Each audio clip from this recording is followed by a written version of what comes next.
Hi, this is Charlie, and I'm a drive and motor specialist.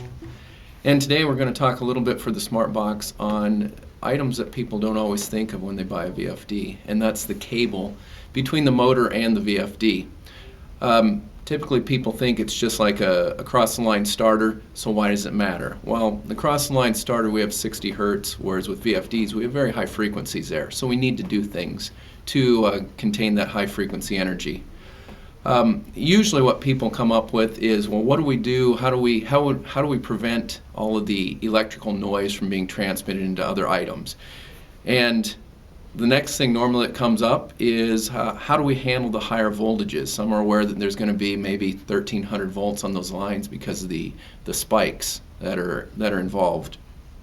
So to address some of those things, the VFD cable, which will be in the SmartBox for you to take a look at, the first thing being the shield. So we've got a couple of different shields here. We have a braid on the outside, and we also have a foil on the inside of that. Both of those work together to contain all the noise that the cable's generating and keep it from radiating out into other areas of your plant. The next thing we look at then is the insulation thickness. It's going to be hard to see from this sample, but the insulation on each of these conductors is much thicker than your standard THHN insulation. So therefore it handles those high voltage spikes, those possibly 12 to 1600 volt spikes, and does a good job of preventing breakdown in your insulation. Now, also along with your VFD cable, you're going to find that you have a very symmetric design. So with that thicker insulation, with the fillers that you see between each of the conductors, it's going to space each of those conductors very uniformly throughout the cable. Therefore, you don't get close areas or areas with thin insulation where you might get crosstalk from one conductor to the next, from phase to phase. Furthermore, another thing with the shield on the outside, you don't get crosstalk from one cable to the next if they're laid in a cable tray. All of the energy for one particular motor from a drive is contained within one cable.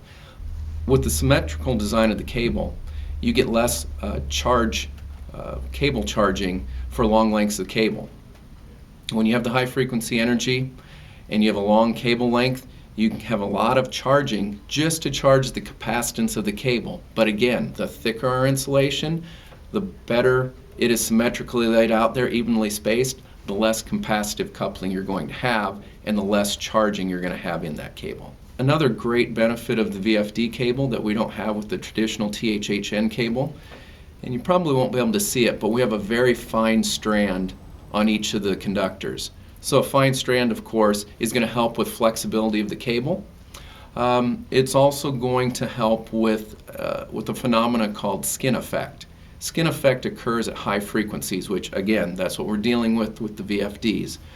So the phenomenon with that, which is a principle of physics, is the high frequency, the higher the frequency being transmitted over the conductor, the more that migrates to the outer skin of each conductor. So therefore, the more strands you add, the more capability it has to transfer that high frequency.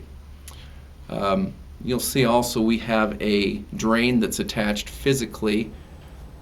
You'll also notice that it has a ground in the cable, which is the same size, same gauge as the other three phases. This is up to 3 times larger than what's required by the NEC for grounding. It's very important because your drive is also going to produce common mode noise, which will be transmitted down the line to the motor. It has to find a path back. So having a fine high strand count, a large ground conductor, helps to ensure that all of that common mode energy comes back to the drive through the cable rather than through your ground system of your plant. You can't connect the VFD cable to an enclosure without the right connector. And so we actually are including 3 connectors into the SparkBox by Thomas & Betts. Obviously one is metallic, the other 2 are non-metallic. And so these are basically liquid tight connectors to connect the VFD cable to an enclosure, and it also provides adequate strain relief for that cable. The beauty about the Thomas & Betts connectors, actually they have a wider range than most connectors out there, so the point of this is to help limit how much you have in your crib or anywhere else that you're ordering. It helps lower your inventory.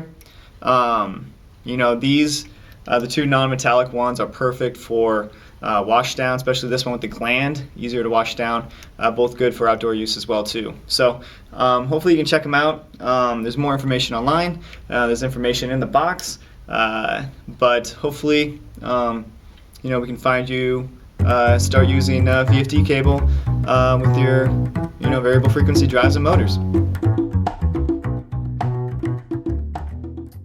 THHN cable absorbs moisture, and this is actually a THHN jacket on the outside, but it's not the jacket they're using here. This is an XLPE, which is resistant to moisture.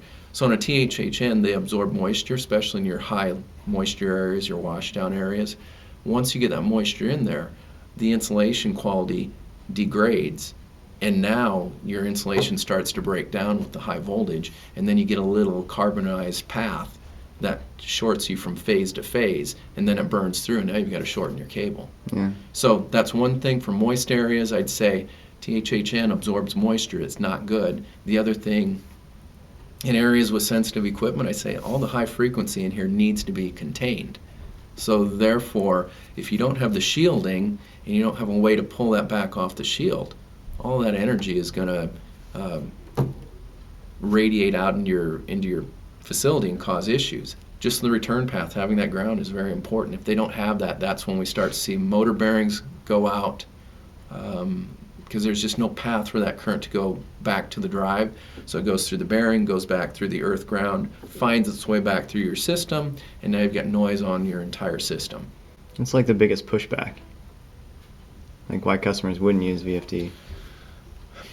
I think the biggest pushback is we've already got cable in place, we haven't had any problems, so we're going to leave it in there. However, once we put a VFD on cable, it stresses and exercises that cable much more than a across-the-line starter did. So we may not have had problems before because it was low frequency power that was going through it, so there were no problems. But as soon as we throw the high frequency onto there, now we start to see cable breakdown, or now we see the effects of moisture getting into the conductors. And people are afraid of cost. Quite honestly, we quoted a customer just the last week, VFD cable versus what their spec called for, an armored cable with a steel armor jacket around it for durability. The VFD cable was actually lower cost than the armored cable. And most people say that's got to be so expensive. Well, one reason it is because of that ground being so thick.